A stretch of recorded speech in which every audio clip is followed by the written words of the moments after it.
January 2019, masayang pumasok sa trabaho ang mga contractor para linisin ang saradong no-frills supermarket sa Council Bluffs, Iowa, USA. Pero ang araw pala na iyon ay magpapatindig ng kanilang mga balahibo.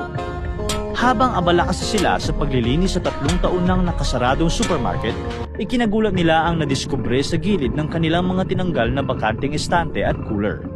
Siguradong kahit ikaw ay mapapadasal at mapapasigaw, hindi lang patay na daga o insekto ang nakita nila rito, kundi bangkay ng tao. Sino nga ba ang bangkay na ito at paano ito napadpad sa ilalim ng mga cooler? Dahil sa kondisyon ng katawan, hindi agad matukoy ng mga otoridad ang pagkakakilanlan nito. Kinailangan itong ipadala sa Iowa State Medical Examiner's Office para sa pagsusuri at DNA test. Doon lamang napag-alaman na ito ay si Larry Eli Murillo Moncada, isang lalaking iniulat na nawawala simula noong 2009. 25 taong gulang lamang si Murillo Moncada nang siya'y mawala. Happy, happy, adala, kanya ni Sala.